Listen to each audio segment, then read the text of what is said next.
Hey, coucou tout le monde, moi c'est Nice et je suis ravie de vous retrouver pour cette nouvelle vidéo. Tout d'abord je vous présente tous mes vœux pour cette nouvelle année puisque je crois que ça va être la première vidéo de 2025 que je vais poster. Wouh J'espère juste que je me motiverai suffisamment pour la poster en janvier, comme ça bon ce sera pas trop bizarre. Oui, donc je vous souhaite tous mes vœux de bonheur, de santé, surtout le bonheur et la santé c'est peut-être le plus important, mais aussi réussite professionnelle, une bonne entente familiale parce que ça peut être important aussi. Et voilà, tout ce que vous avez envie pour cette année 2025, et ben je vous le souhaite. Voilà, comme ça on va faire ultra générique. Tout ce que vous voulez, je vous le souhaite. Voilà, maintenant que le moment formel est passé, on peut passer au sujet de cette vidéo. Donc aujourd'hui, on va retomber en enfance puisque je vais vous parler d'une saga jeunesse. C'est une saga dont je vous ai un petit peu parlé lors de mon bilan lecture, enfin mon bilan de la ville, du zoo, je sais plus, bref, du challenge Elodie de l'année dernière, où je vous avais dit bah je vous ferai une vidéo à part parce que j'ai des trucs à en dire. Donc voilà, ça y est, c'est maintenant. Il y en avait deux, des séries, hein, donc là c'est la première. Je vais vous parler aujourd'hui de La Légende des Quatre.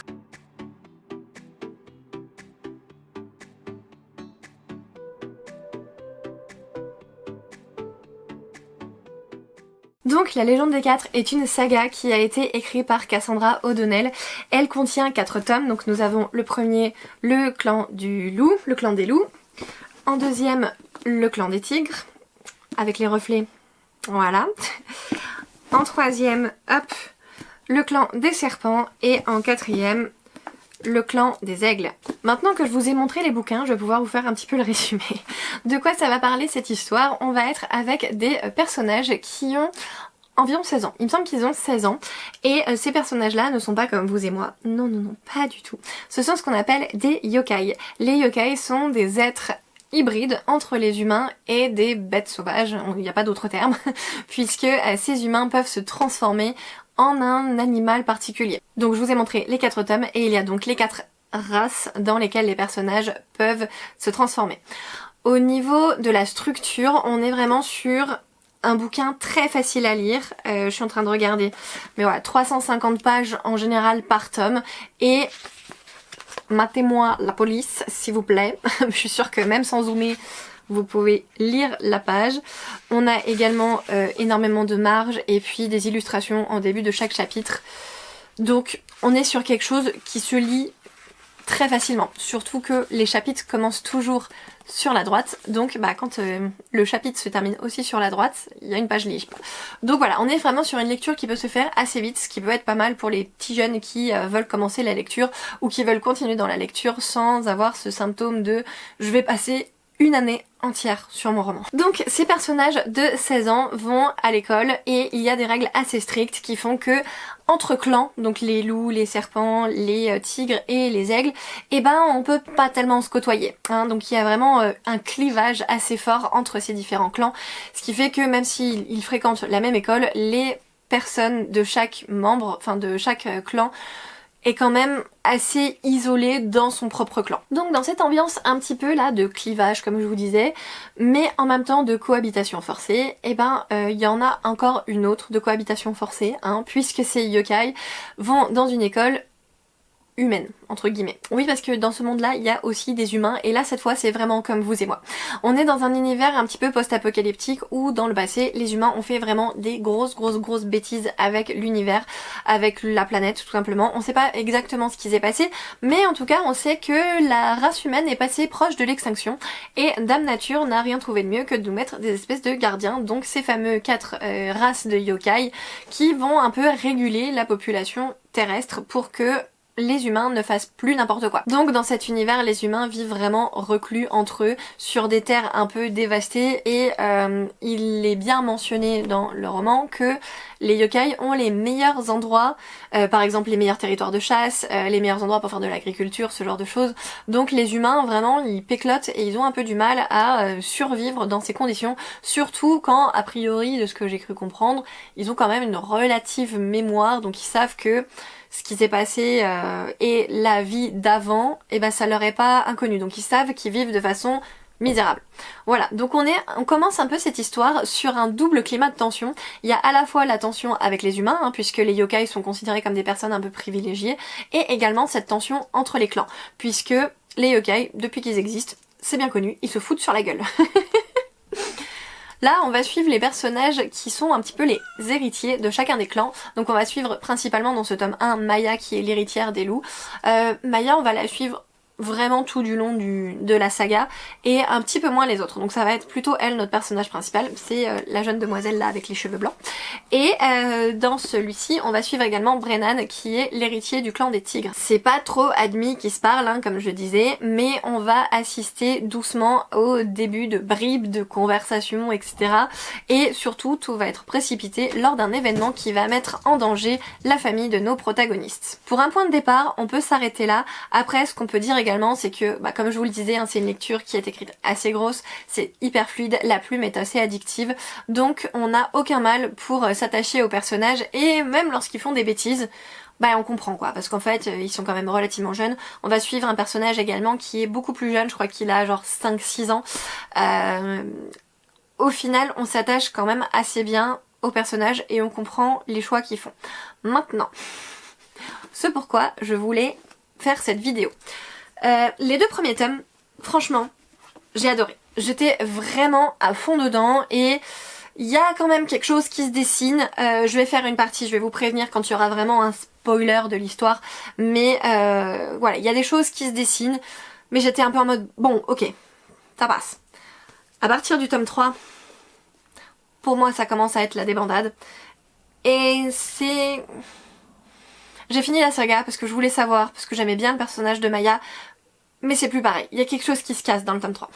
Je pense qu'on va commencer la partie avec spoiler. Comme ça, si jamais... Non, on va peut-être pas commencer la partie avec spoiler, on va terminer un petit peu avec ce que j'ai à en dire. Comme ça, si vous avez pas encore lu la saga, vous pouvez vous arrêter là. Et puis, vous passez à la prochaine vidéo, tant pis. Pourquoi je suis quand même allée jusqu'au bout, comme je vous disais, c'est parce que j'aime beaucoup le personnage de Maya, que je trouve très humaine, très... Alors humaine oui, dans le sens forcément yokai, ouais c'est pas forcément une humaine à 100%, mais elle a des façons de penser qui sont très terre à terre, qui peuvent nous faire penser à des personnes qu'on connaît. Par exemple, moi je sais que je peux avoir ce côté-là un peu borné, un peu... une fois que j'ai une idée dans la tête, je l'ai pas ailleurs, et je ne pourrais pas en démordre, enfin je n'en démordrai pas tout simplement. Donc voilà, elle a des failles, des défauts, mais un très grand cœur, une volonté d'agir pour le bien commun qui est très honorable, et du coup c'était clairement, enfin moi j'ai continué cette lecture clairement pour savoir un petit peu ce qu'elle allait faire et qu'est-ce qui allait s'en suivre. Voilà, c'est à peu près le constat. Donc une assez bonne lecture en général, mais il y a quand même des petits bémols. Au niveau de l'âge de lecture, je pense que il y a quand même des choses assez violentes qui se passent, même dans le tome 1. Donc je pense qu'il faut quand même que les enfants, enfin les jeunes qui vont lire cette histoire, soient assez capés et comprennent tout ce qui tourne autour de la mort, du deuil, ce genre de choses. Parce que voilà, c'est des notions qui sont quand même nécessaires pour pouvoir poursuivre cette histoire et l'appréhender dans les meilleures conditions. Et surtout ne pas être en train d'expliquer ce genre de choses par rapport à une lecture. Bref, donc du coup moi je dirais autour de 10, peut-être 12 ans, voilà, dans ces eaux-là. Je pense que en tout cas mon fils ne lira pas cette série avant cet âge-là. Donc oui, j'ai encore du temps, je vais la stocker encore 8 ans je pense. Mais voilà, parce que c'est quand même une série, je pense que je peux la faire lire à mon fils. Mais une fois qu'il aura acquis cette maturité nécessaire pour pouvoir comprendre tous les enjeux de ce qui se passe. Allez, on passe à la partie spoiler. Déjà, le point le plus mineur, on va dire, qui m'a dérangé, c'est cette espèce de triangle amoureux qu'il va y avoir entre Maya, Brennan et Wan, qui est du coup l'héritier des serpents, des serpailles. Voilà, ça m'a saoulée, j'ai pas compris l'intérêt, surtout que... on n'arrête pas de nous dire qu'il faut pas, etc. Donc elle le sait, mais voilà. Il y a une particularité aussi sur le clan des loups qui fait que quand une louve s'attache à un mâle, quelle que soit son espèce, a priori c'est pour la vie, donc voilà, on a toute cette phase d'hésitation, l'un, l'autre, etc. Moi clairement ça m'a gavé. Ça m'a gavé. Voilà, j'en dirai pas plus, ça m'a gavé. Je vous dirai pas qui elle choisit, tout ça, c'est juste que le cheminement et surtout l'importance, parce que comme je vous dis, une fois qu'elle choisit un des garçons, c'est pour la vie, du coup c'est un choix quand même assez important, en tout cas l'histoire insiste sur ce fait que ce soit super important, mais voilà, moi ça m'a gavé très clairement.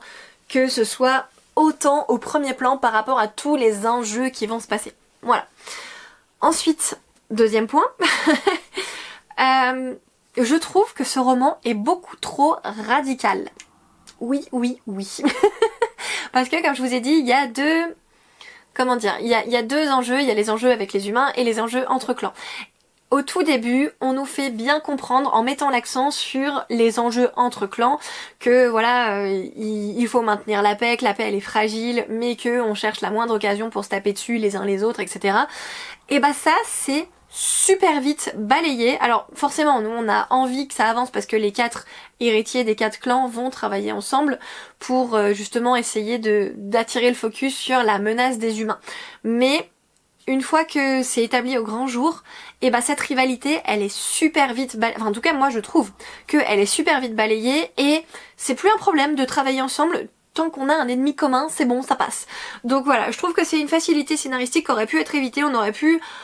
je sais pas comment dire, traîner peut-être un peu plus les choses en longueur sur cet aspect-là, mais éviter que les gens se retrouvent facilement d'accord comme ça. Pareil, moi j'ai trouvé ça vraiment trop facile. Mais bon, faut se rappeler que c'est jeunesse. Et surtout, au niveau de la radicalité dont je vous parlais, c'est que les 4 clans vont se mettre d'accord pour littéralement buter tous les humains. Voilà, ça c'est... Je peux pas faire plus spoiler que ça. Oui, tout le monde va y passer. Et on a des héros qui sont pas forcément d'accord, mais qui vont le faire quand même, etc. Et notamment Maya, dont je vous parlais, qui va essayer de sauver des jeunes, des enfants, pour qu'ils puissent repeupler, entre guillemets, la Terre. Et ne plus faire n'importe quoi, mais... Clairement, il n'y a pas une solution un peu moins radicale que ça, juste...